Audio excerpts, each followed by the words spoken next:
Quantos estão felizes nessa manhã? Amém. Amém. Para nós é um motivo de grande alegria, mais uma vez, estar com os irmãos nesses dias de tanta glória em que o Senhor tem separado para derramar sobre nós. Eu estou com alguns irmãos da igreja. Antes de iniciar, eu gostaria de pedir que eles ficassem de pé, os irmãos de Minas. Aí tem uma caravana de Minas, né? Esses são os irmãos de Minas. Ali do lado esquerdo está a mulher mais bonita de Minas.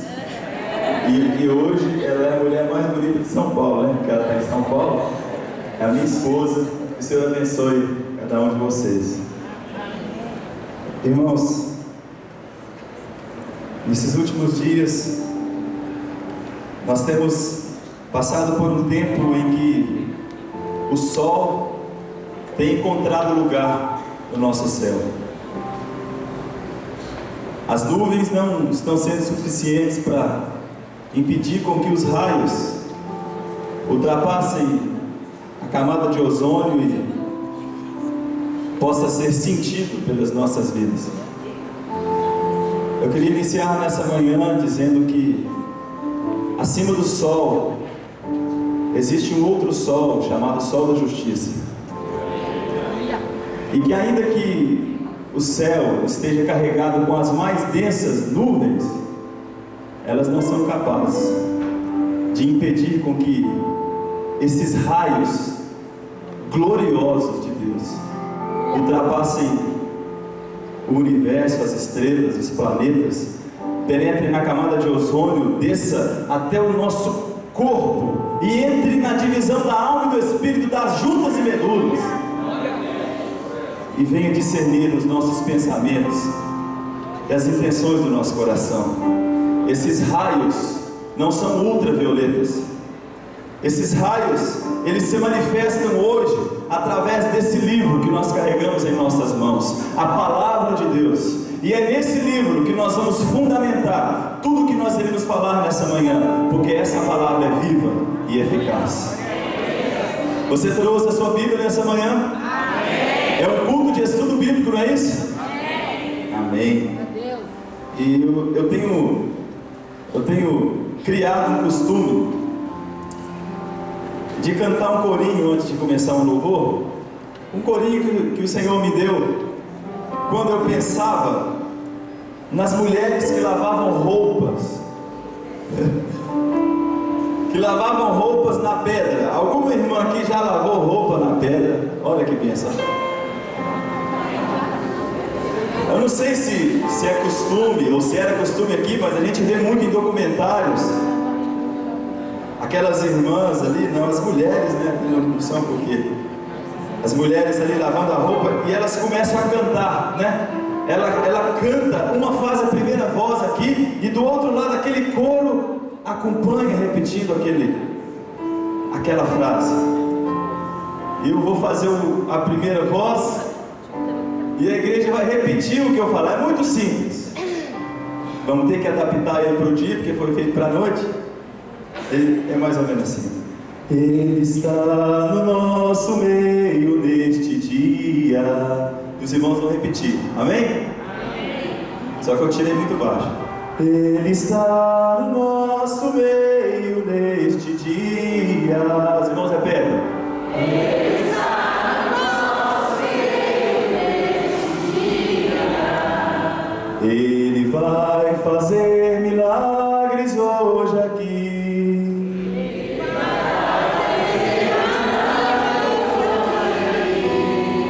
As doenças e os demônios vão embora.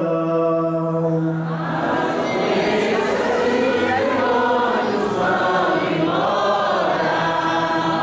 Jesus Cristo os ordena a sair. Jesus Cristo os ordena a sair. Pois no nome do Senhor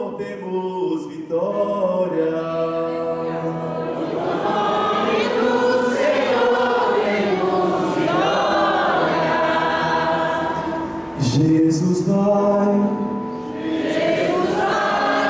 fazer milagres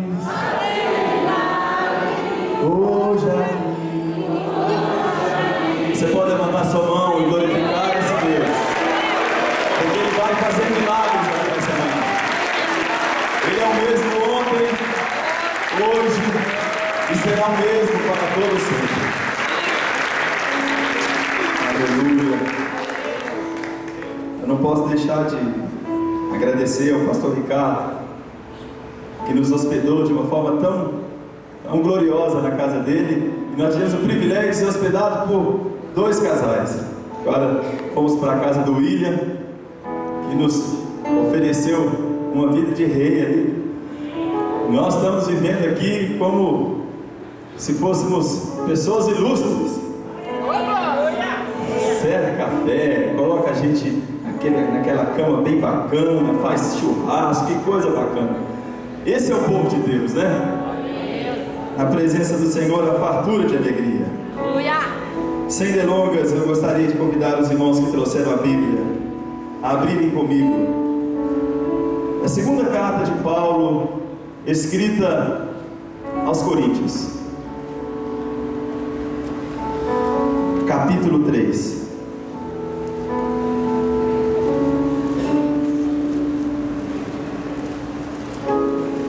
Eu sei que esse assunto é bem falado aqui na igreja. Talvez os irmãos estejam experts nesse tema, mas foi o que o Senhor colocou no nosso coração para compartilhar com os irmãos durante esses minutos aqui nessa manhã.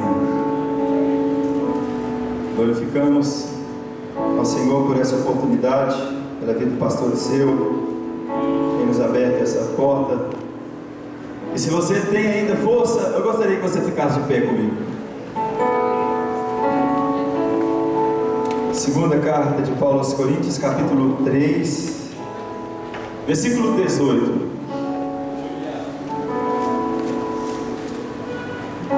Amém?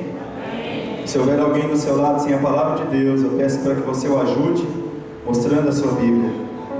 E diz assim: mas todos nós, com cara descoberta, refletindo como um espelho a glória do Senhor, somos transformados de glória em glória na mesma imagem, como pelo Espírito do Senhor.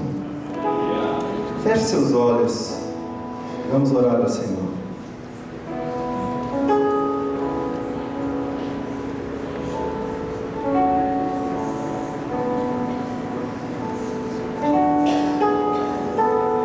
Deus, obrigado por essa manhã na Tua presença, Senhor.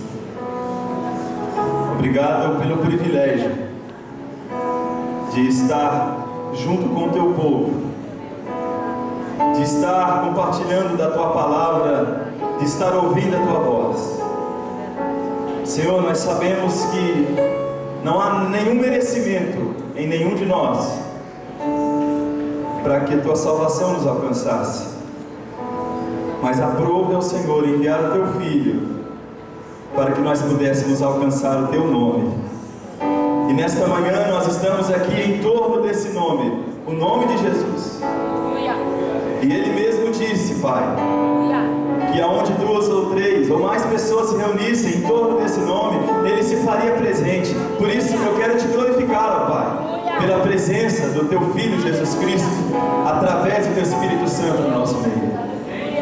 E nesta manhã eu peço para que Ele, o Teu Espírito Santo, convença as nossas vidas nessa manhã, que Ele opere no íntimo de cada um, e que a Tua voz possa ser ouvida, e que a Tua palavra possa ser entendida, para que nós possamos desfrutar dos Teus ensinos na nossa vida. Senhor, nós repreendemos e neutralizamos e anulamos toda ação contrária à do Teu Espírito Santo. E nós pedimos, Pai, que o Senhor possa levar cativa a nossa mente, o nosso pensamento ao Senhor nessa hora, para que nós possamos desfrutar e entender as maravilhas da Tua lei. Deus, abre os nossos olhos espirituais, abre os nossos ouvidos, unge, Senhor, a boca daquele que fala, e ouvidos daqueles que ouvem nessa manhã, para que haja entendimento e discernimento da Tua palavra. Prende-nos, ó Pai, prende-nos diante da Tua doce voz nessa manhã. Que nós não venhamos dispersar a nossa atenção, mas que nós possamos estar ávidos, preparados para ouvir a Tua voz. Nós assim nos colocamos diante do Senhor e pedimos a manifestação do Senhor no nosso meio, em o nome de Jesus. Você pode se assentar, glorificando o nome do Senhor. Aleluia.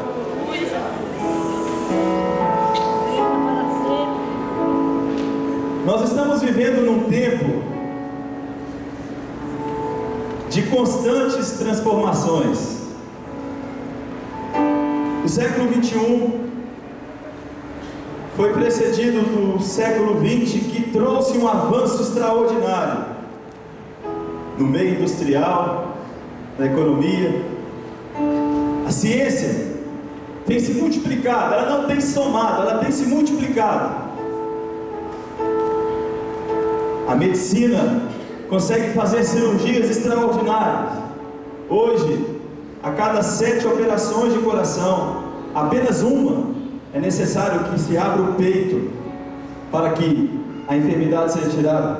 As outras 6 são feitas através do punho, da veia.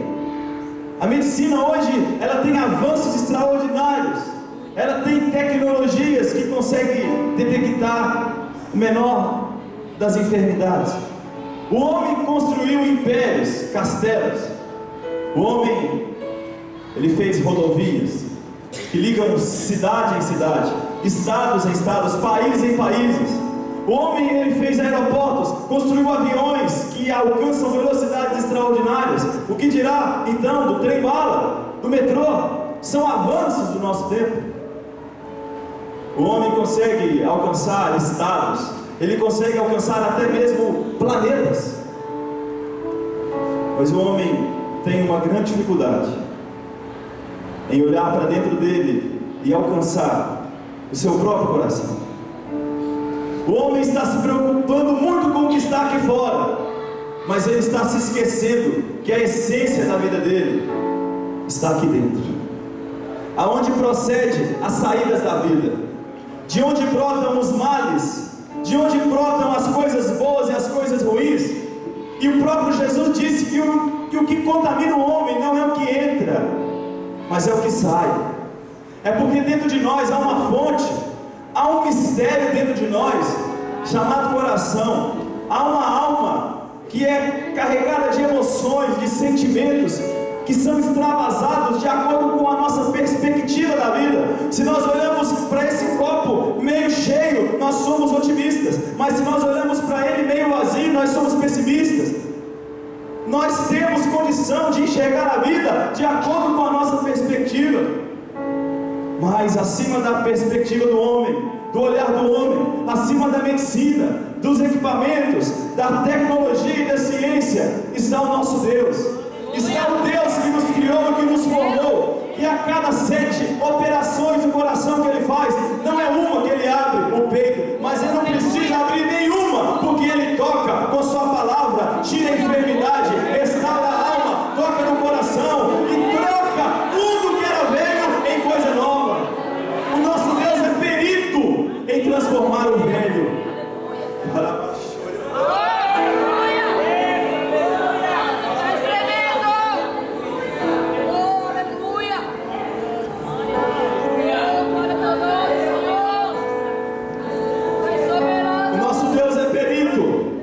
Transformar o velho em novo. Se você está aqui nessa manhã dizendo estou velho, não diga, diga eu estou antigo, eu sou antigo, mas jamais velho. Por isso nós chamamos Velho Testamento, mas diga Antigo Testamento, que é mais bonito, porque o nosso Deus transforma o velho em novo. Ele transforma o velho em novo, Ele restaura a sua vida nessa manhã e já começa a partir de agora, tocando no seu interior e dizendo: eu estou aqui para transformar a sua vida em uma nova vida. O texto que nós lemos foi escrito por Paulo, na tentativa tentativa de explicar ao povo que morava em Corinto a realidade do mundo espiritual, a realidade da novidade que Deus tinha para o homem, na tentativa de mostrar para aquele povo que eles podiam desfrutar de coisas que o homem nunca viu, que os olhos nunca viram, que os ouvidos nunca ouviram. Paulo escrevia cartas, ele enviava através dos seus amigos, e ali eles eram ensinados através das palavras proféticas que Paulo dava, do ensino inspirado pelo Espírito Santo. Paulo se preocupou com o povo de Corinto. Ele escreveu 2 cartas, e cartas grandes, cartas que trouxeram ensinamentos que baseiam a doutrina da igreja do tempo de hoje. Paulo tenta explicar para aquele povo que acima das tradições, que acima das regras, que acima das doutrinas e dos dogmas da religião, existia um limite e um nível que o homem poderia chegar se ele entendesse a palavra de Deus. Paulo então começa a falar de um assunto que parecia comum para os judeus. Ele começa a falar de um assunto que era fácil de compreender para o povo de Israel, mas não para aquele povo que não era israelita. Então Paulo, ele vai de forma pormenorizada, ele vai detalhadamente colocando cada espaço, a explicação do que ele queria mostrar para eles.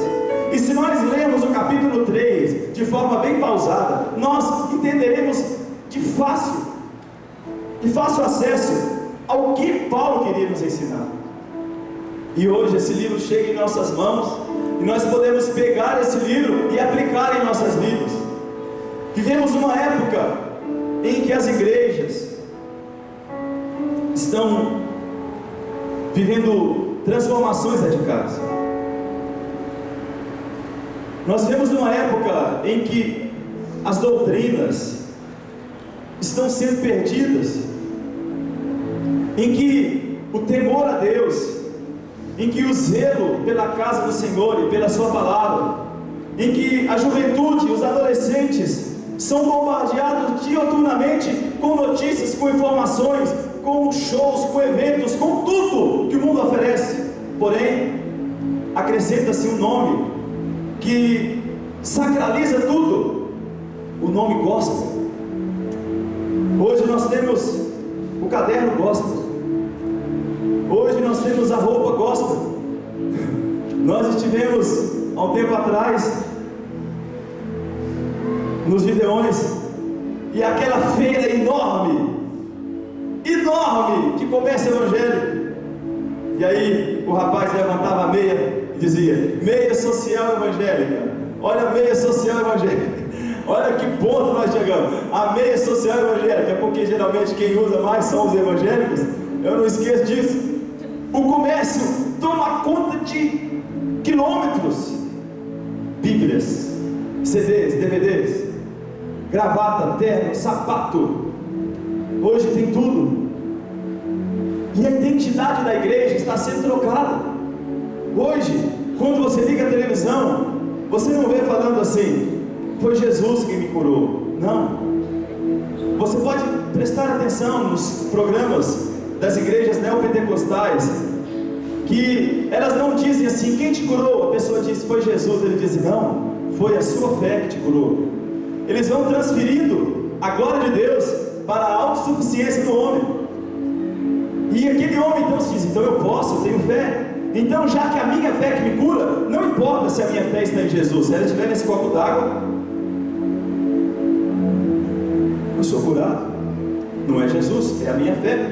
Se ela estiver nesse papel ungido, eu estou abençoado. E que dirá então da rosa ungida?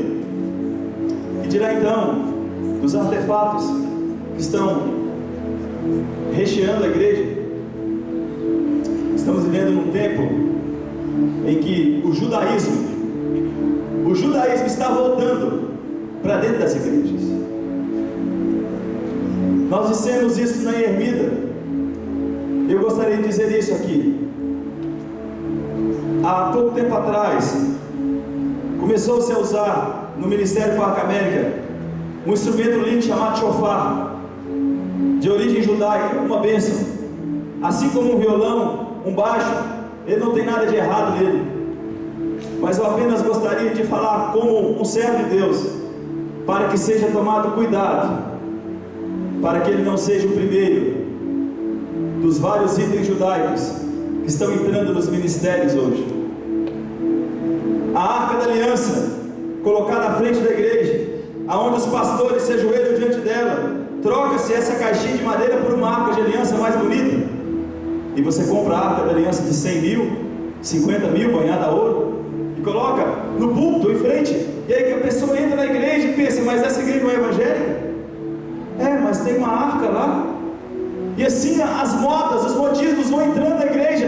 E lembre que a palavra de Deus, ela é atual, que a palavra de Deus, ela não está atrasada, muito pelo contrário, ela está muito atualizada. E esse texto que nós lemos, a igreja de Corinto vivia isso. A igreja de Corinto vivia essa situação em que o judaísmo estava tomando conta daquilo que Cristo havia ensinado. Eles estavam pegando tudo o que estava lá atrás e trazendo para cá. Mas o nosso Deus é um Deus de coisas. É um Deus de coisas. Deus de coisas novas. É um Deus que faz novas todas as coisas a cada dia. O que significa isso? Significa que o nosso Deus, Ele pode operar no nosso meio nessa manhã através de uma coisa nova. Não somente através das coisas que estavam lá no Velho Testamento, mas hoje, nesse momento, o Senhor pode derramar sobre nós um novo concerto, uma nova palavra, um novo caminho, uma nova direção para a sua vida, dons espirituais, fruto do Espírito, o Espírito Santo sobre a sua vida. Ele vai trocar o odre, Ele vai trocar o vasilhame para que você receba o novo de Deus. Mas se nós não abrirmos os nossos olhos, se nós não vigiarmos, nós não estamos imunes ao que o diabo tem feito, nós não estamos imunes ao que tem acontecido hoje. Por isso, o Senhor tem um carinho especial para a nossa vida. Eu tenho ouvido dos irmãos aqui a respeito da igreja aqui do Parque América, coisas lindas. Quem me contou, o pastor Ricardo, a respeito de testemunhos de pessoas que dizem da igreja, que dizem da integridade da liderança. Isso não se encontra em qualquer lugar. Eu glorifico a Deus pelo nosso pastor, pela forma simples daquele homem, pastor Geraldo. E às vezes eu digo, esses dias ele até falou assim, vocês podem parar de falar isso, que a gente fica mais responsável.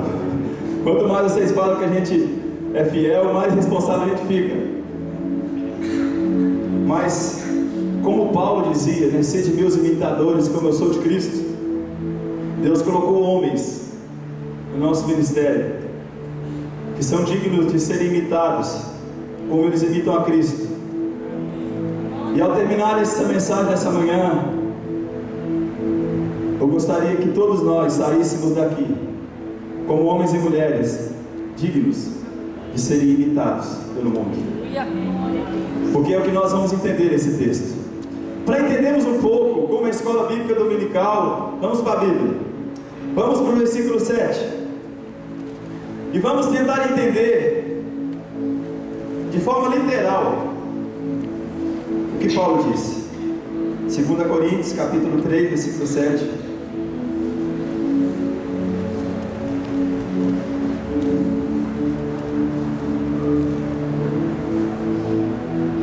As igrejas possuem 3 características: o modismo. Repita comigo: modismo. Mundanismo. Resultado disso, eles estão sem a glória. Repita comigo: sem a glória. Que grupo que é esse? As igrejas. Mas a igreja, a única, aquela que é fiel, ela tem 3 características. Ao invés de modismo, ela tem obediência. Ao invés de mundanismo, ela tem santidade. O resultado disso é que ela é uma igreja que tem a glória de Deus. Modismo e mundanismo é resultado de ausência de glória.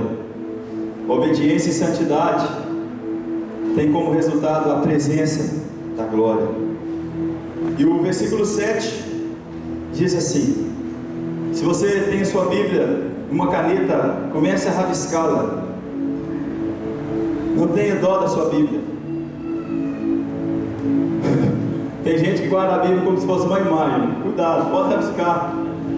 Se a Bíblia cair no chão, ele pede perdão. Deus, perdão. Meu irmão, não é assim não. A Bíblia é um livro. Se você não tiver como palavra de Deus, não vai alterar em nada na sua vida. Mas se você aceitá-lo e vivê-lo como uma palavra, aí sim, ele vai transformar. Então, rabisque para que você não esqueça. E se o ministério de quê? Da morte. Então você pode rabiscar aí: o ministério da morte, gravado com letras de pedras, veio como? Pode participar, igreja. Veio em? Glória. Vamos entender. O ministério da morte, gravado em letras de pedra, veio em glória. Continuando.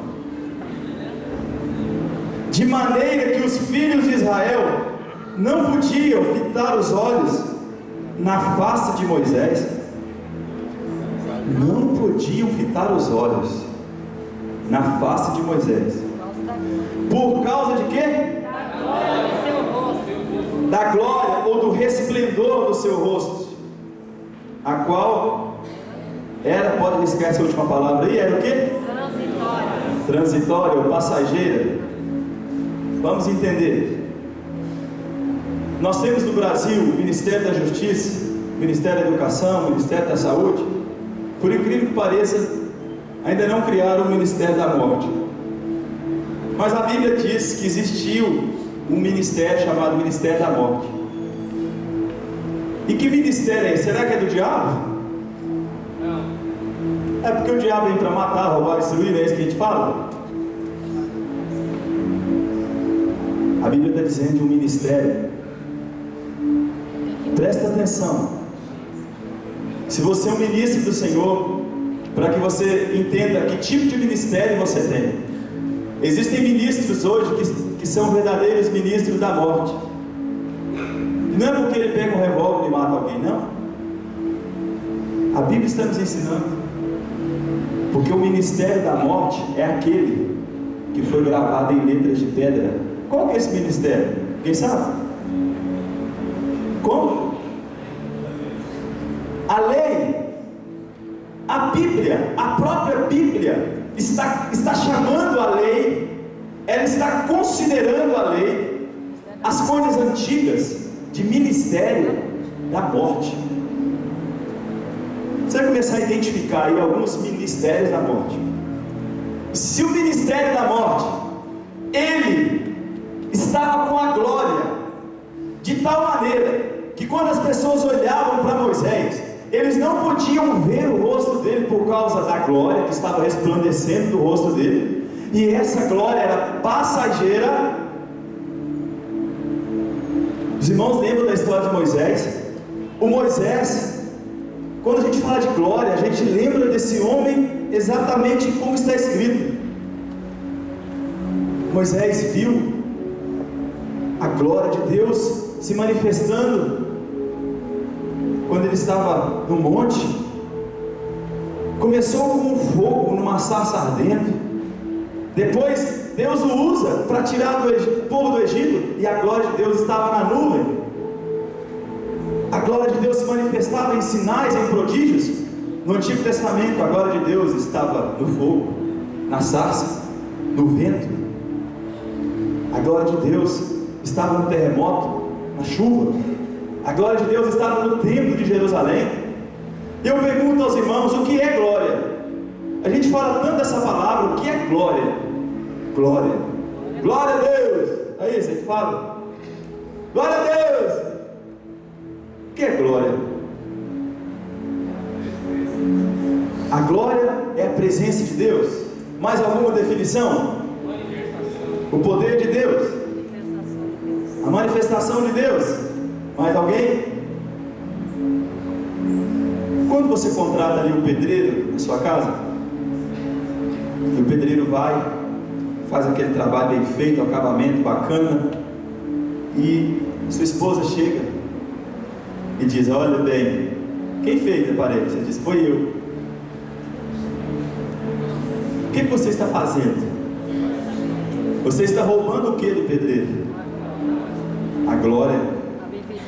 Então o pedreiro tem glória. O engenheiro construiu a ponte. Aí vem o prefeito e diz: foi eu que fiz. Foi ele não. Foi o engenheiro que fez o projeto. Ele está roubando o quê? A glória. Então a palavra glória, no seu sentido mais simples, significa louvor, honra. Dá honra a quem tem honra. A palavra glória, né? Nós tiramos a palavra glorificar. Glorificamos a Ti. É a mesma coisa de louvamos, agradecemos, honramos, magnificamos, bendizemos. Nós usamos essa palavra como uma palavra genérica que vai nos dar vários significados. Nós colocamos dentro dessa palavra louvor, honra, majestade, grandeza, poder, força, domínio, excelência. Nós colocamos o que é bom.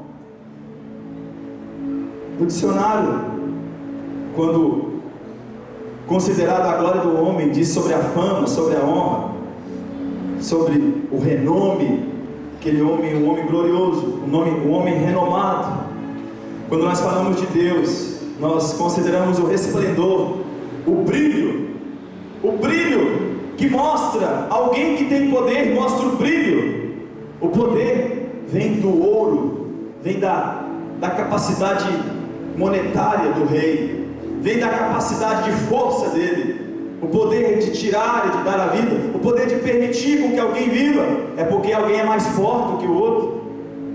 Alguém que tem dinheiro também é considerado poderoso. A Bíblia conta a história de homens poderosos. Nimrod, o próprio Nabucodonosor, foi chamado pela própria palavra de homens poderosos. A Bíblia, será que a Bíblia nos permite sermos homens poderosos, ou será que só Deus é poderoso? Abra sua Bíblia em Tito, capítulo 1, versículo 9.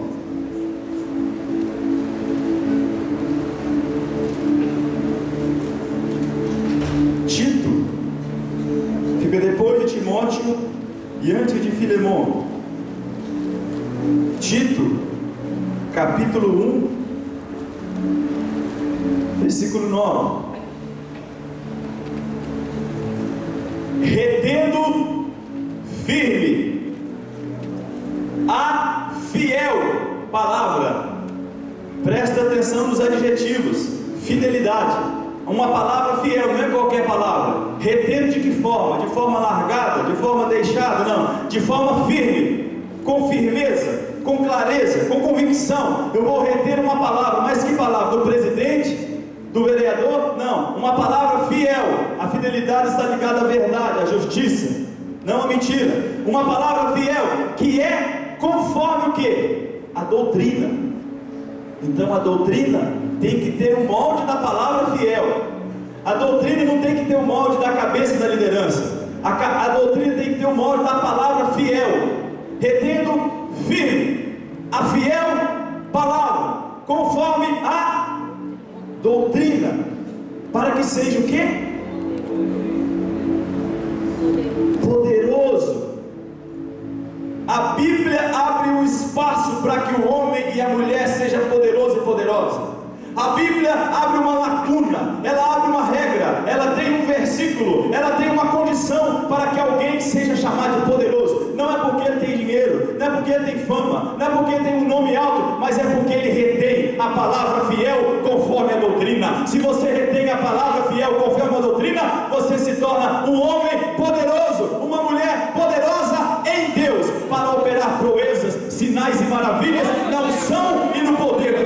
Santo. Homem poderoso. Para quê? Para que é seu poder? Para ficar rico? Tudo que Deus nos dá é para se manifestar no coletivo, é para se manifestar na igreja. Os dons são para a manifestação da igreja, não para a promoção pessoal, não são para enriquecimento ilícito, são para o enriquecimento do corpo. Ele dá a cada um conforme a sua vontade, para que o corpo seja edificado. Para quê? Para admoestar com a sã doutrina, como para convencer os contradizentes. Então fica essa curiosidade aí para você lembrar que você pode se tornar um homem poderoso em Deus, para admoestar e para levar os contradizentes a entender a sã doutrina. Aqui no texto que nós lemos, nós falamos da glória, e essa glória, essa palavra no original do hebraico é o kavod. Significa, repita comigo, kavod. Kavod. Alguns dizem kavod, de forma mais literária. E essa palavra kavod é a dignidade, vem da raiz da palavra peso, de algo grande, algo pesado. A glória de Deus era considerado algo grande, algo pesado. Por isso, quando você diz que alguém tem glória, é porque ele tem muito, a grandeza. E era considerado então alguém muito importante. Alguém glorioso é alguém grande, alguém importante, alguém que tem condição que o outro não tem. Então, o nosso Deus, ele operava no Antigo Testamento, manifestando a sua grandeza, o seu peso, a sua força. E isso ao longo do Velho Testamento nós enxergamos de forma bem simples em cada passagem. E Paulo, ele começa a falar que naquele tempo essa glória, esse poder, essa majestade, esse brilho, ele se manifestava de uma forma tão intensa que o rosto de Moisés brilhava. Continuando no versículo 8, o final do versículo 7 diz: por causa da glória do seu rosto, a qual era transitória. Abra sua Bíblia em Êxodo 34.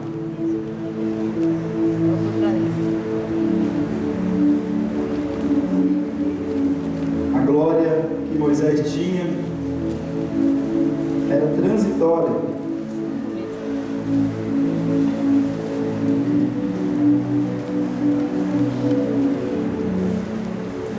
Versículo 29.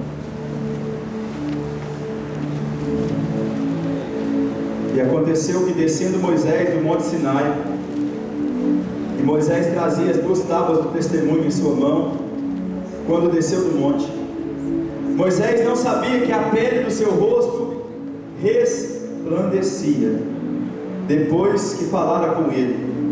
Olhando, pois, Arão e todos os filhos de Israel para Moisés, eis que a pele do seu rosto resplandecia, pelo que temeram. O que eles fizeram? Eles temeram, eles tiveram medo de chegar perto dele. Então Moisés os chamou, e Arão e todos os príncipes da congregação tornaram a ele, e Moisés lhes falou. Depois chegaram também todos os filhos de Israel, e ele lhes ordenou tudo o que o Senhor falara com ele no monte Sinai. Assim acabou Moisés de falar com eles, e tinha posto um véu. Eu vou pedir licença, pastor Disseu, pegar a blusa dele. Perfume? É unção. Vou colocar ela. Aqui era o rosto de Moisés, e Moisés saiu da tenda, e assim acabou de Moisés de falar com eles, e tinha posto um véu sobre o seu rosto. Os irmãos estão me vendo? Amém. E agora? Tá. Só um pouquinho, né? É. Se fosse nos tempos de hoje, talvez Moisés usasse uma touca ninja, né? mas naquela época não tinha, então ele colocou um lenço. Colocou o lenço, e quem está vendo minha boca, ninguém está vendo meu nariz, um pouquinho dos meus olhos e da minha testa, porque senão também Moisés andava e caía, precisava ter os olhos fora. Então Moisés colocava aquele lenço no rosto. Porém, entrando Moisés perante o Senhor para falar com ele, tirava o véu, até que saia. Então, aqui está o santuário, Moisés vai entrar, Moisés está... Ele tirava para falar com Deus. Oh Deus, estou aqui, fala comigo. E por ele estar sem o véu, presta atenção, o véu não estava no rosto, então a glória se manifestava ali e a glória vinha sobre o rosto. Quando ele saía, a glória estava no rosto, para que o povo não visse a glória, ele tampava de novo, chegava perto do povo. Assim, pois, viam os filhos de Israel o rosto de Moisés que resplandecia, a pele do rosto de Moisés, e tornava Moisés a pôr o véu sobre o seu rosto, até que ele entrava a falar com ele. Moisés então começou a reparar uma coisa: a glória que Deus enviava, que descia sobre ele, ela vinha com um resplendor. E mais ou menos assim como o seu celular, que com o tempo vai acabando a bateria, e às vezes ele trabalha na economia de energia, ou aquelas lanternas antigas de pilha, que você pegava a lanterna já era amarela, e quando ela ficava com a luz fraca, então aí que ela parecia uma luz vermelha, de tão fraquinha. Aquela glória de Moisés, à medida que ele reparou que aquela glória estava se apagando, sabe o que ele fez? Tomou uma providência. Gente, eu sou um homem de Deus, a glória está no meu rosto, mas eu estou reparando que com o tempo ela está acabando, para o povo não ver. Ele tampava, presta atenção em cada detalhe, ele tampava o rosto para que o povo não visse que a glória era passageira, transitória. Eu pergunto aos irmãos, no Antigo Testamento Deus manifestava a glória dele, Deus fazia milagres e sinais, e você já ouviu aquele velho comentário dizendo assim: antigamente Deus operava tantos sinais, antigamente Deus abriu o mar vermelho, antigamente a glória de Deus se manifestava de uma forma tão linda, por que não se manifesta nos nossos dias? Não é assim? Irmão, se você ouvir alguém falando isso, chama ele no cantinho e fala assim: vamos ler 2 Coríntios capítulo 3. A glória de Moisés, que estava no rosto de Moisés, com o tempo ela passava, e o próprio Paulo explicou, dizendo que essa glória do Antigo Testamento, por mais que ela fosse tão grande e majestosa, ao ponto de destruir os inimigos, matar todos os inimigos de Israel, transformava tudo em vitória, transformava o milagre, fazia com que o povo do Egito visse sinais e prodígios extraordinários, fez com que o mar se abrisse, o rio abrisse, fez com que terremotos acontecessem. Esse poder extraordinário que fez com que codorniz viesse do céu, que maná caísse do céu, esse mesmo Deus que operou ressuscitando mortos nos tempos do profeta, ele fez milagres extraordinários, ele transformou a água amarga em água doce, ele fez sinais extraordinários, e nós falamos: a glória do Antigo Testamento é maior. Mas vamos ler o que está escrito na Bíblia, vamos ler o que está escrito no Novo Testamento, vamos ler o que está escrito no versículo 8, olha lá no versículo 8, do capítulo 3 de Coríntios, está escrito: como não será de maior glória, como não será de maior glória o ministério do Espírito? Sabe o que Paulo estava dizendo? Ele disse assim: irmãos, vamos pensar, vamos ser lógicos. Se antigamente, quando o ministério da morte operava, se a glória de Deus se manifestava naquele tempo daquela forma, irmãos, vamos imaginar, Paulo está dizendo para o povo de Coríntios, é lógico, é óbvio que no ministério do Espírito a glória será bem maior do que a glória do ministério da morte. A glória será bem maior. Você está vivendo no ministério do Espírito, significa que tem muita glória para descer sobre a sua vida, para descer sobre esse ministério, para descer sobre a sua vida, porque maior é a glória de hoje do que a glória de ontem.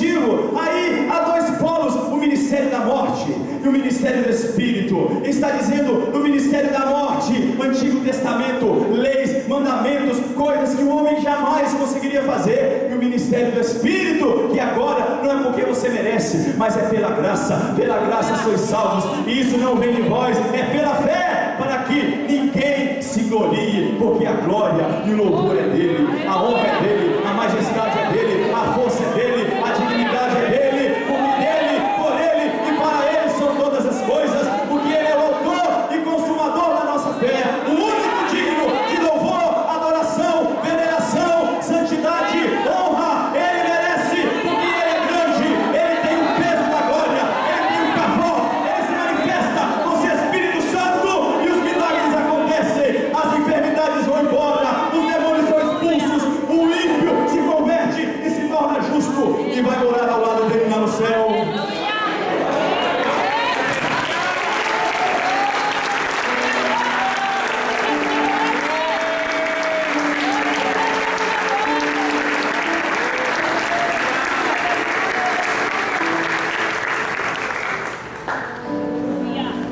Continua arriscando o versículo 9. Porque se o ministério da condenação, no Antigo Testamento, foi glorioso, com todas as dificuldades do Antigo Testamento, com todas as leis e normas pesadas, com todos os mandamentos e doutrinas que ninguém conseguiria guardar, 10 mandamentos, mais 613 preceitos, é impossível. Não toque, não coma, não beba, não ande, não caminha, não e não. Se esse ministério ainda foi tão glorioso, muito, olha a palavra, muito, e não bastou colocar muito, ele colocou muito mais, muito mais, e não bastou colocar muito mais, ele colocou assim, ó, muito mais excederá.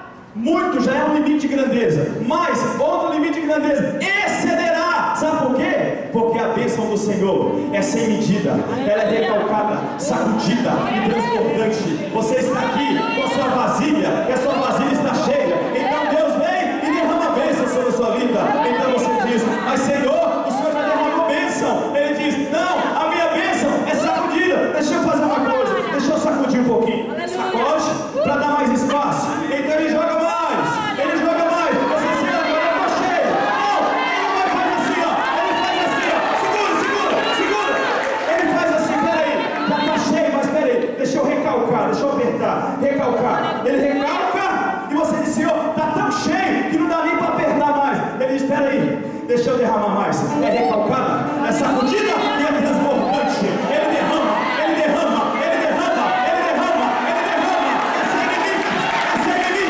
sem limite.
excederá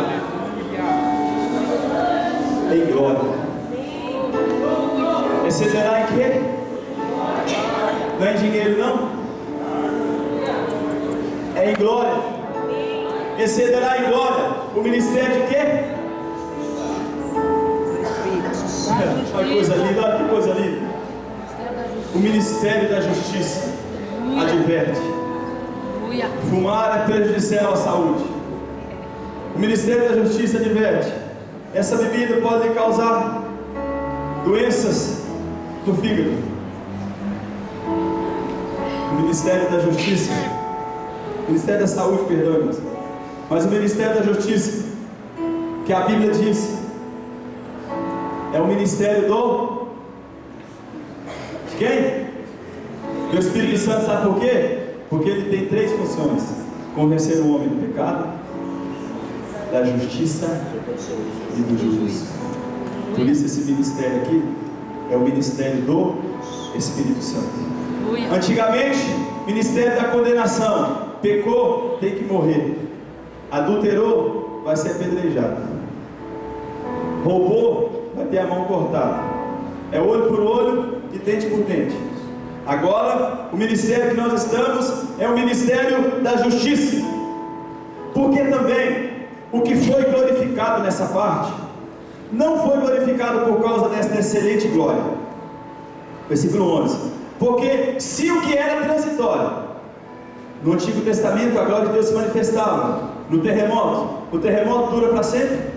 Não, é rápido. Ele causa um estrago extraordinário, mas é rápido. A glória de Deus se manifestava no vento. A voz do Senhor é poderosa, a voz do Senhor quebra os cedros. Sim, o Senhor despedaça os cedros do Líbano. Não é assim? Aquele vento que vinha e destruía as mais poderosas árvores do Líbano, os cedros, considerado o símbolo da eternidade, com a sua força, com raízes extraordinárias, que demoravam muitos anos para começar a crescer, e só começa a dar semente depois de 40 anos. Essa árvore extraordinária, símbolo do país do Líbano, era destruída com o sopro da voz do Senhor.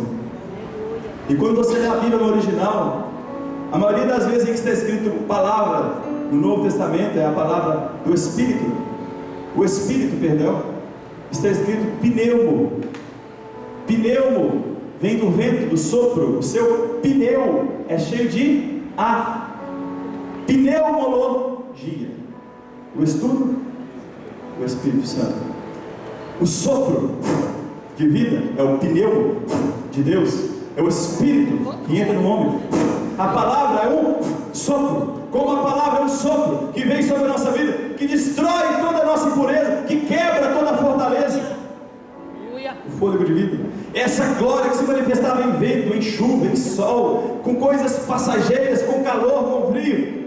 Agora, no nosso tempo, porque se o que era transitório foi para a glória, muito mais é em glória. Ele falou de novo, muito mais é. Está escrito na sua Bíblia aí, era? Não. Ou é? Ou será que está escrito assim, ó, muito mais será? Será? É, né? Sabe por quê? Porque a glória de Deus não é o que manifestava, não é o que vai manifestar no culto da noite, é o que está se manifestando nesse exato momento. É agora, nesse exato momento, é no presente, é nesse momento. A glória de Deus é o que permanece. Muito maior é em glória o que permanece. Paulo está falando assim. Vamos pensar. Se, por exemplo, esse púlpito, ele é transitório, um momento ele vai acabar. Ele é de madeira. Agora, suponhamos que se faça um púlpito de aço. Qual vai durar mais tempo? De aço. De aço? Por quê? Mais resistente. Porque o tempo de corrupção do aço é menor do que o tempo da madeira. Existe uma tabela aí de materiais que vão se deteriorando com o tempo. Plástico, muitos anos, não sei de qual, 500 anos. Madeira, papel. Nós estamos vivendo nessa época. O papel vai passar, esse púlpito vai passar, esse templo vai passar, esse som maravilhoso vai passar, essa lâmpada um dia vai queimar, esse microfone vai acabar, a bateria, depois você vai pegar seu celular e ele vai acabar, eu vou passar, você vai passar, mas a palavra de Deus permanece para sempre. A glória de Deus é que permanece. Permanece, está ligado ao tempo eterno. Deus nos tira do tempo cronos, do relógio cronológico, e nos manda para o kairos, a eternidade, o tempo aonde ninguém sabe o que vai acontecer, mas quando Ele diz acontece, acontece, porque Ele tem poder sobre todas as coisas. Ele tira você do tempo e te leva para a eternidade, porque o seu tempo aqui é contado para a morte. Mas quando você aceita Jesus, seu tempo é contado para a vida. E vida em abundância em Cristo Jesus. Aleluia. Aqui está dizendo: muito mais é em glória do que permanece. Agora, vou perguntar aqui: quem prega aqui? Levanta a mão. Quem prega? Já prega no trabalho, prega na igreja, qualquer lugar que você prega. Já prega? Pode levantar a mão, não tem vergonha não. É bênção que você pensa. O pastor de cima levantou a mão. Deixa eu fazer um comparativo aqui. Existem dois grupos de pregadores.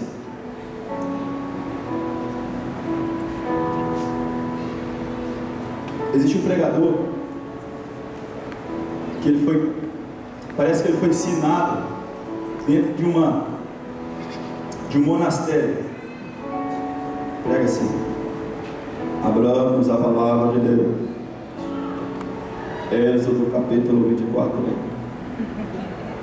Leiamos, oremos. Desse jeito, Deus está nesse lugar, nesta manhã. A palavra de Deus é viva, ela é eficaz, ela penetra a divisão da alma e do espírito. Amém, irmãos?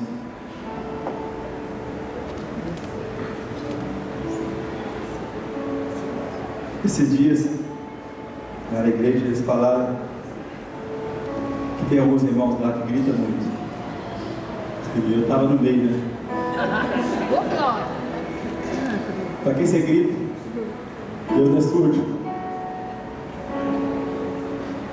Irmãos, nem quando a gente está aí adorando, a gente não aguenta, fica calado, né? Ainda mais quando você está pregando a palavra. Se você pega o amarelinho e risca esse versículo que nós vamos ler agora, porque o pregador do Evangelho não é o pregador do ministério da morte, não. Morto anda? Não. Morto grita? Não. Morto pula? Não. Morto, se você colocar o morto aqui, ó, ele fica, não fica? Não. Se você colocar uma trava aqui segurando ele, ele vai ficar. Se você amarrar ele ali, ele fica, ele não tem movimento. Morto no movimento.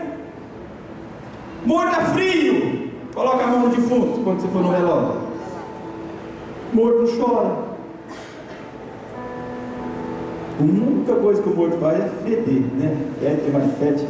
Fede é defunto, não fede? E tem que carregar, né? O problema é esse. Existem muitos ministérios hoje que são verdadeiros ministérios da morte. Não há vida nos púlpitos. Não há convicção na palavra do pregador. Ele prega como se ele fosse um manequim. Ele não age como se ele tivesse certeza daquilo que ele está falando. Falta alguma coisa no coração desse pregador. Ele tem conhecimento, como escreveu John Wesley aos jovens pregadores. Só que ele dizia o contrário. Ele dizia: você tem muito conhecimento, você tem muito fogo, você tem muita esticulação, mas lhe falta o conhecimento. Existem outro grupo de pregadores que têm o conhecimento, que têm uma bagagem extraordinária de informações, mas ele não transfere com convicção e com ousadia. Então, o resultado disso é que as pessoas não enxergam a vida nele. Mas a Bíblia está abrindo uma oportunidade para que nós sejamos pregadores, ministros, labaredas de fogo, como o pastor Disseu disse. Eu nunca tinha ouvido falar esse jargão, ministro labareda de fogo. Está na Bíblia. E ele foi lá na igreja e pregou: Deus vai levantar homens aqui nesse lugar cheio do fogo. Não é assim que ele fala, pastor Disseu? Ele vai levantar ministros labaredas de fogo. Eu disse: eu vou ser um desse aí. E Deus está levantando homens na Ermida, viu? As mulheres, há uma época na Ermida, as mulheres estavam fazendo de tudo. Agora os homens já estão começando a fazer alguma coisa. Glória a Deus. E Deus vai levantar mais homens, ministros da vareta de fogo. É por isso que o pregador, um homem cheio do Espírito Santo, como Pedro. O Pedro não aguentava. O povo estava falando, é tudo tonto. E se estava tudo bêbado, e Pedro não aguenta. Você levanta e grita: não. O negócio não é esse não. Tem ninguém tonto aqui. Isso aqui é o seguinte: é a profecia do derramado do Espírito Santo. E é o seguinte: quem quiser receber, é só batizar nas águas, que Deus vai derramar também sobre você. É aquele rapaz espontâneo, sabe? A pessoa, quando é no teu Espírito Santo, ela é tímida, ela é retraída, ela é assim, ó, encolhida. Mas quando ela recebe o Espírito Santo, ele vai mudando as articulações, ele vai entrando nos nervos, nas juntas, ele vai tocando os ossos, na carne, ele pula, ele salta, ele levanta a mão, ele grita, porque ele é cheio da glória e do poder e da unção e da alegria do Espírito Santo. Oh, Deus poderoso!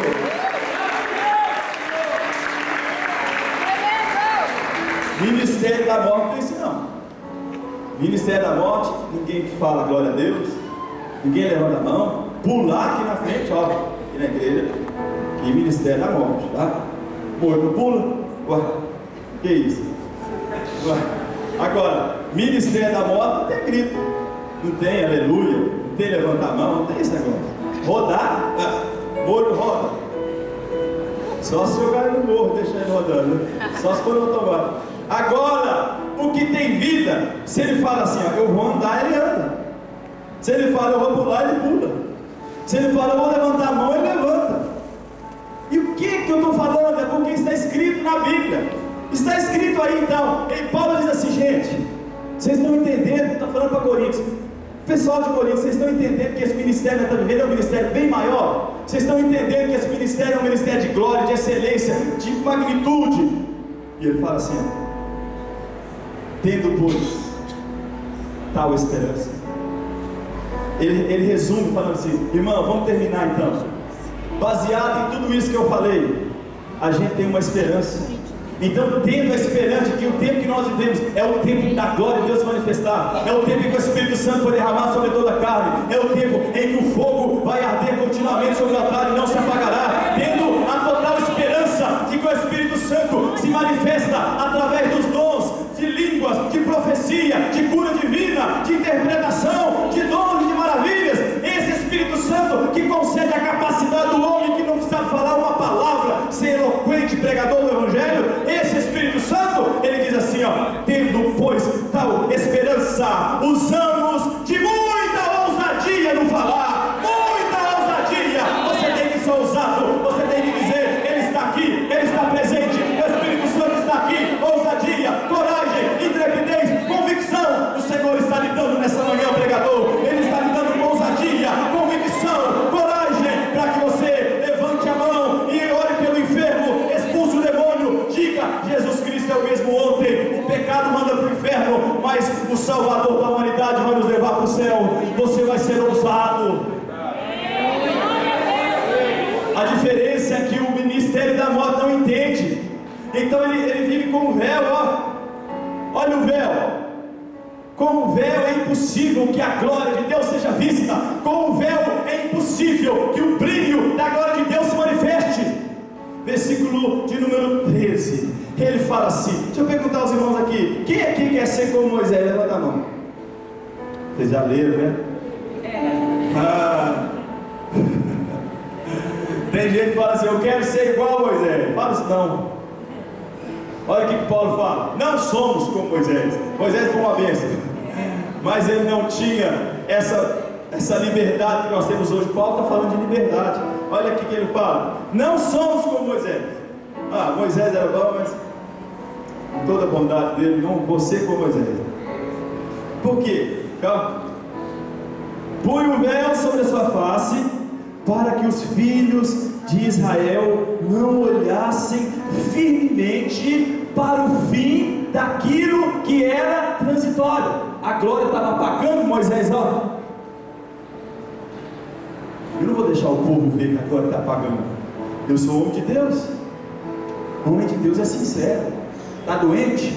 Ora para mim que eu estou enfermo. Pastor, não fique doente. Fica doente.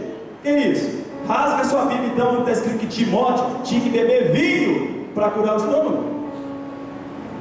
Não é assim? Como foi que morreu Ezequiel?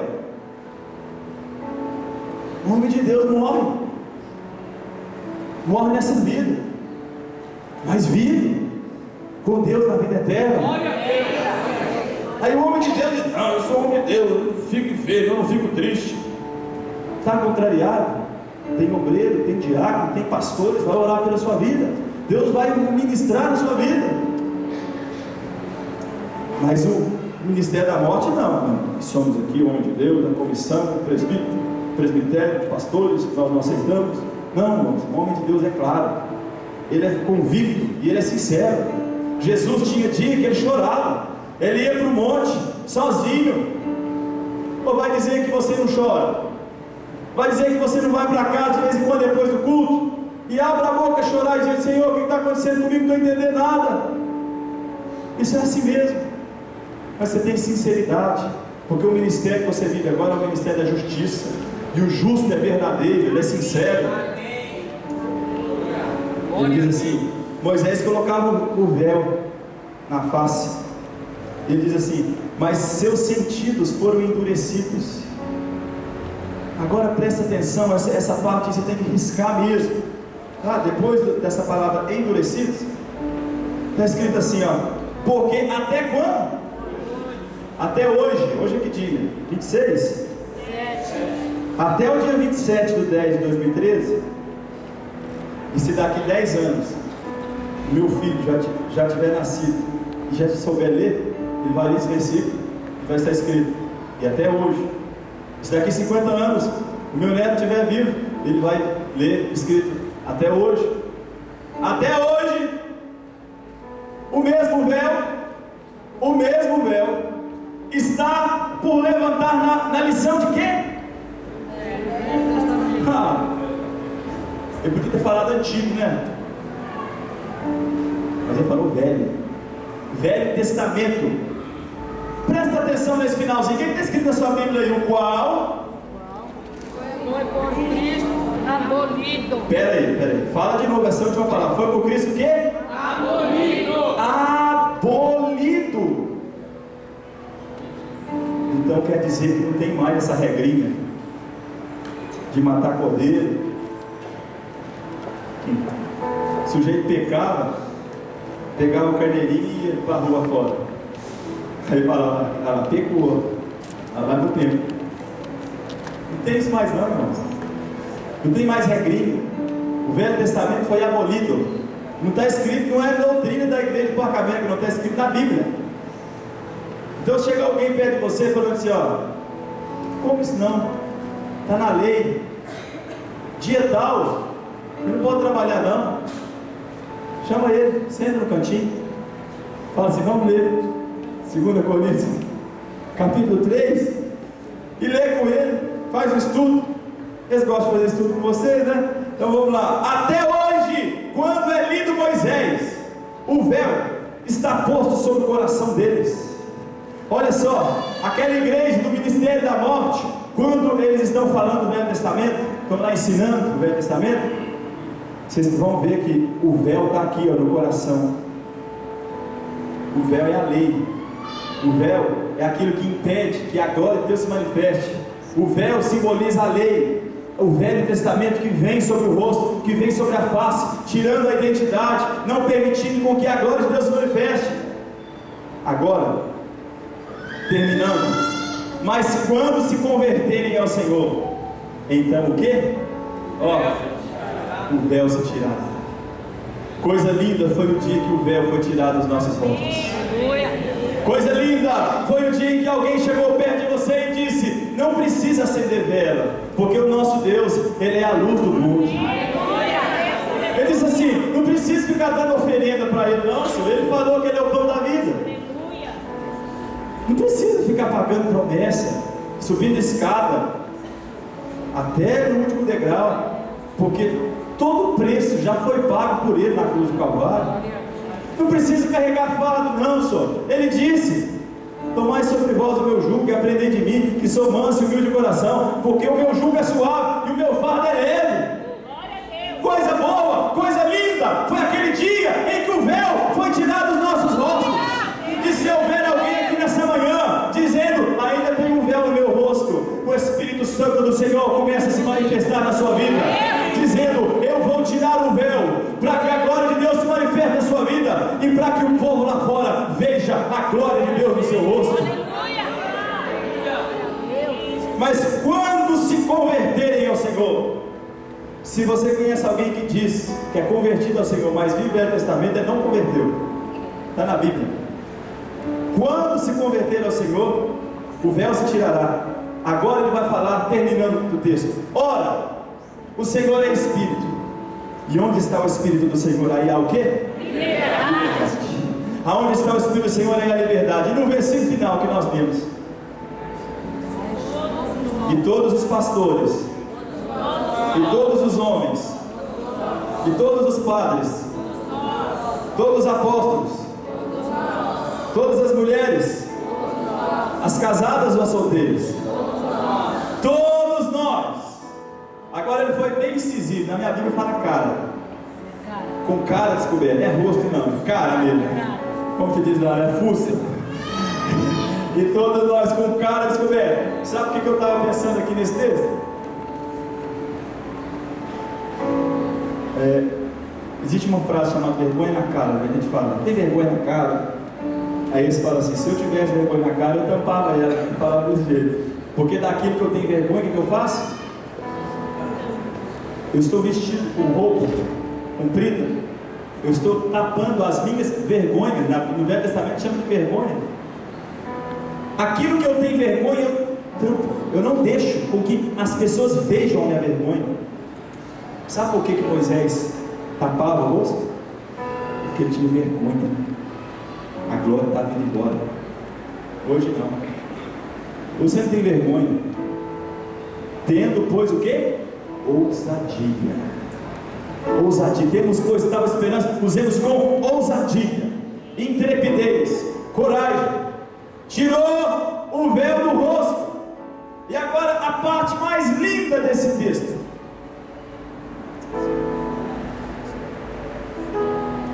todos nós com cara descoberta. Todo mundo está me vendo, está vendo meu rosto, de óculos e sem óculos, refletindo como o quê? Espelho. A glória do Senhor. Somos transformados de glória em glória, na mesma imagem, como pelo Espírito do Senhor. Agora presta atenção para a gente finalizar.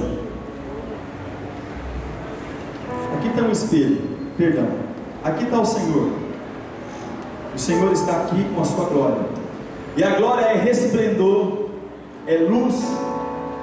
Não é isso? A tradução, você vai buscando a tradução é resplendor, é luz.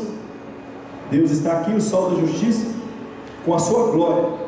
E eu estou aqui, um homem comum, um verme, uma pulga no deserto, como diz o salmista. E ali está o Deus Todo-Poderoso. E eu, um homem pequeno, me aproximo desse Deus. Então, quando Deus vem com a sua glória, o seu brilho, aquele brilho, ele alcança a minha vida, e ele toca no meu rosto, e o meu rosto começa a refletir aquele brilho.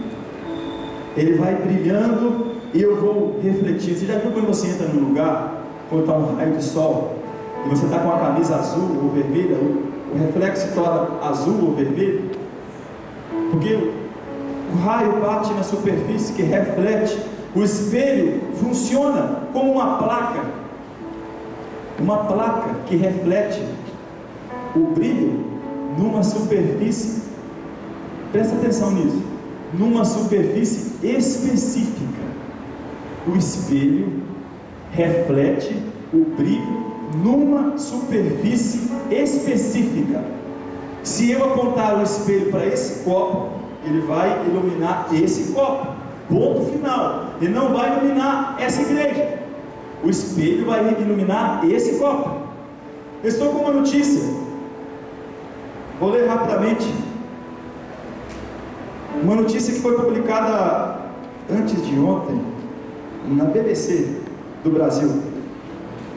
Espelhos gigantes iluminam cidade que ficava à sombra durante o inverno. Presta atenção. A cidade de Rjukan, na Noruega, está localizada em um vale cercado de montanhas, tão altas que deixam a população completamente na sombra nos meses de inverno, entre o mês de setembro e março.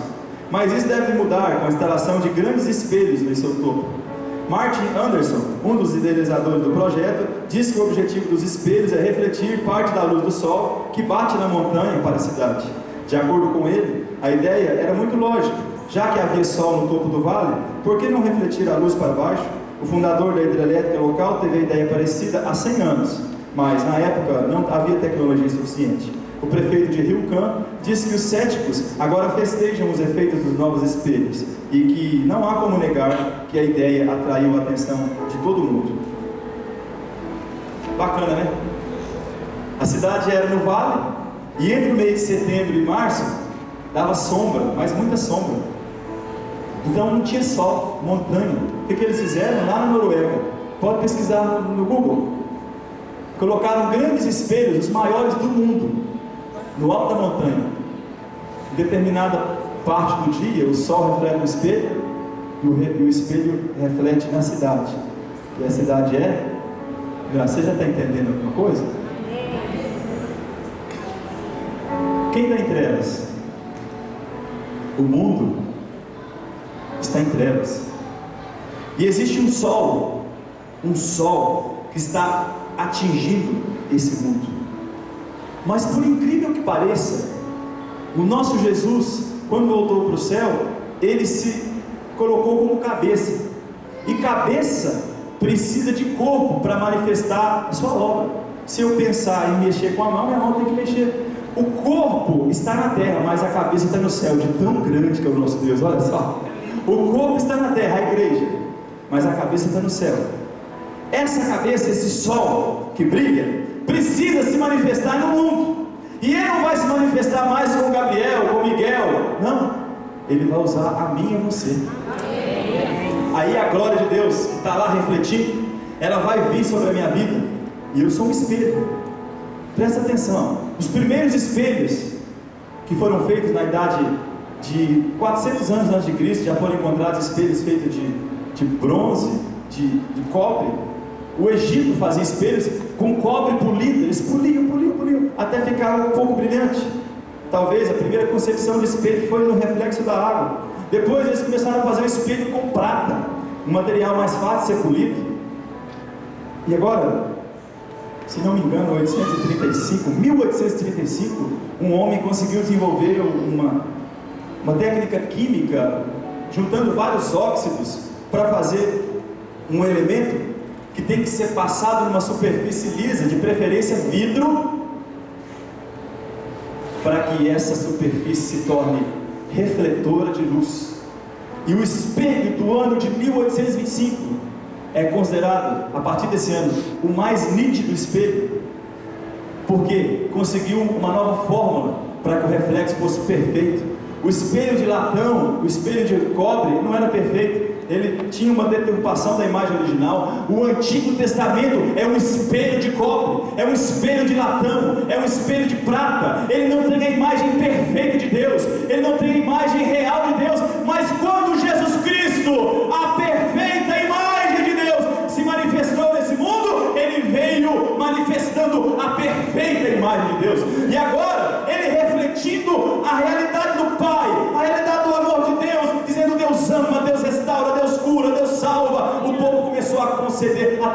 concepção real de quem é Deus. Não só um Deus que mata, um Deus que manda para o inferno, um Deus que abre a terra e engole, não, mas um Deus que restaura, que cura, que liberta, que leva para o céu.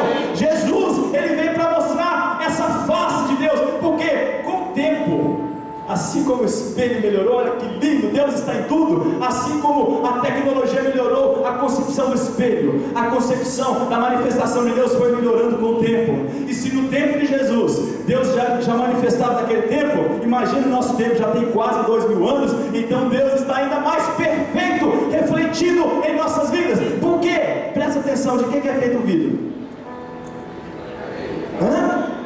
A areia é o quê? Que coisa linda! Olha só, a areia é fragmento de rocha. Jesus disse para Pedro: tu és Petros, e sobre esta pedra eu edificarei a minha igreja. A igreja católica diz que Pedro é a base da igreja. Jesus não disse que tu és pedra, Jesus disse: tu és Petros, fragmento de rocha. Jesus diz: você é uma pedrinha pequena, Pedro, mas sobre esta pedra grande, que é o próprio Senhor Jesus, a pedra fundamental que os edificadores rejeitaram, eu edificarei a minha igreja, e as portas do inferno não prevalecerão contra ela. A igreja é construída de pequenos fragmentos de rocha, de areia. Nós fomos formados como pó da terra, não é isso? Mas quando Deus te pega, Ele faz uma obra maravilhosa. Ele leva você para a fornalha, para a provação, e vai transformando você num vidro, em alto grau, e você transforma num vidro. Olha, quem imagina que aquilo ali é feito de areia? Porque Deus transforma mesmo, Ele transforma tudo, Ele transforma tudo. As pessoas vão olhar para você e dizer: mas é você? Não, aquele já morreu, agora eu sou outra criatura. Não é areia mais não, agora é vidro. E para melhorar, você foi convertido, né? Mas agora você vai receber o batismo do Espírito Santo, uma nova porção, uma nova química que eles inventaram em 1825. Mas Joel já dizia no seu capítulo 2, dizendo: derramarei o Espírito Santo sobre toda a carne. Essa nova química que vem sobre o vidro, que tem que estar plano, que tem que estar reto, que tem que estar de acordo com a fiel palavra dessa doutrina, para não refletir de forma errada, porque o espelho torto reflete a imagem errada, mas o espelho reto, uma pessoa íntegra, ela reflete a imagem perfeita. Esse Espírito Santo vem sobre a sua vida como uma camada.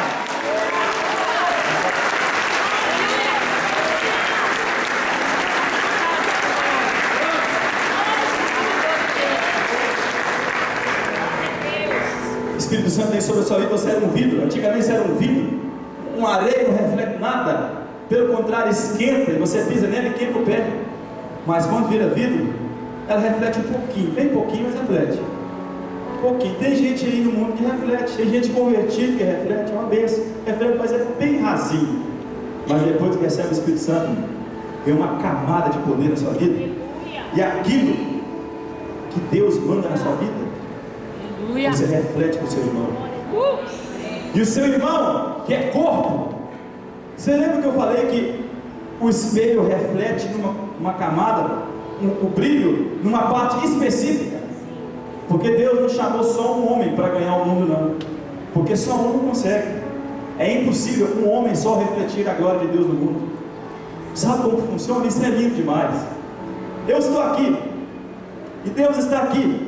Então Deus, Ele manda a glória para mim, e eu estou olhando para Ele. E para onde está voltando o reflexo? Para Ele, porque a glória é dele, o poder é dele, a honra é dele, a força é dele. Eu não tenho glória, mas a glória que está em mim é dele. Então eu mando a glória para Ele. Eu não retenho a glória. Espelho não retém, ele reflete. Espelho não retém, ele reflete. Então vem Deus com o seu brilho da glória, Ele manda para mim.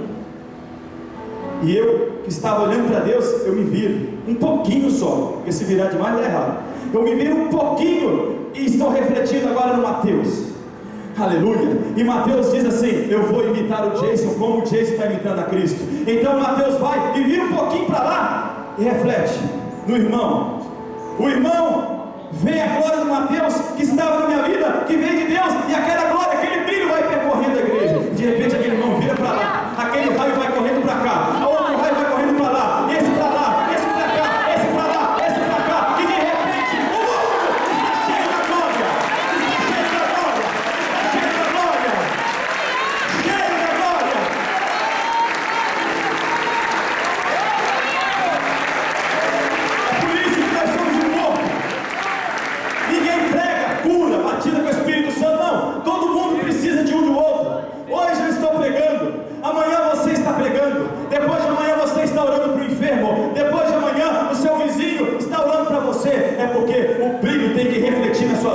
refletir para o outro, refletir para o outro, e de repente seu vizinho vai olhar para você e diz: que brilho é esse? É o brilho da glória de Deus. E o seu amigo lá da escola: que brilho é esse? É o brilho da glória. Então ele olha para você e fala: eu vou viver igual ele, eu vou começar a fazer o que ele faz. Ele vai para casa e lá está o brilho. Ele olha para a mãe: que é isso que você mudou de vida? É o brilho da glória. Meu irmão lá da escola, ele é assim: então você é igual a você. E de repente vai acontecer o que está escrito: e toda a terra está cheia da sua glória. Santo, santo, santo é o Senhor dos exércitos.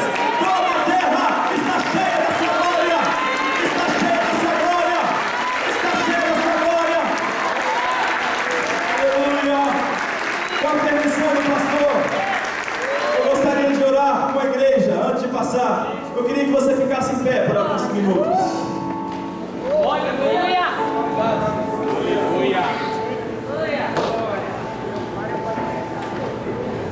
Quantos querem refletir a glória de Deus? Jesus. Você não vai refletir a glória de Deus só porque você pula, não, porque você é reto, você é íntegro, porque você recebeu o Espírito Santo. E será consequência dessa retidão, dessa integridade, seu pulo, seu glória, seu aleluia, será consequência da sua fidelidade. Você vai ver uma vida que as pessoas vão olhar para você e dizer: eu quero ser como ele, eu quero refletir esse brilho que ele tem, eu quero ser como esse jovem, eu quero ser como essa moça casta, essa moça fiel. Ela anda tão decentemente, ela é tão delicada, ela tem um corpo lindo, mas ela não mostra, ela é fiel, ela está esperando seu marido. Eu quero ser como esse jovem. Está no trabalho, todo mundo fala bem dele. Sabe qual é o dia que o seu patrão vai dizer: eu quero ser crente? É o dia que ele vê você sendo um bom servo, um bom funcionário. Você está refletindo a glória de Deus. Sabe o dia que a sua esposa vai dizer: eu quero ir para a igreja com você, meu bem? É o dia que você chegar em casa e você vai chegar como um espelho, refletindo a glória de Deus. E a sua esposa vai dizer: quem é você? Você vai dizer: eu sou um espelho, eu reflito a glória de Deus na sua vida. Os seus filhos vão olhar para você e dizer: pai, o que está acontecendo com o Senhor? É porque você está passando muito tempo com o Senhor e a glória dele está se manifestando na sua vida. Feche os seus olhos. Espírito Santo, nessa manhã, aprove ao Senhor se manifestar no nosso meio através da tua palavra.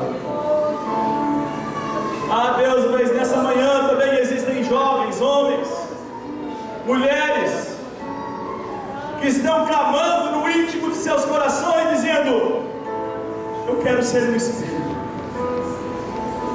eu quero refletir esta glória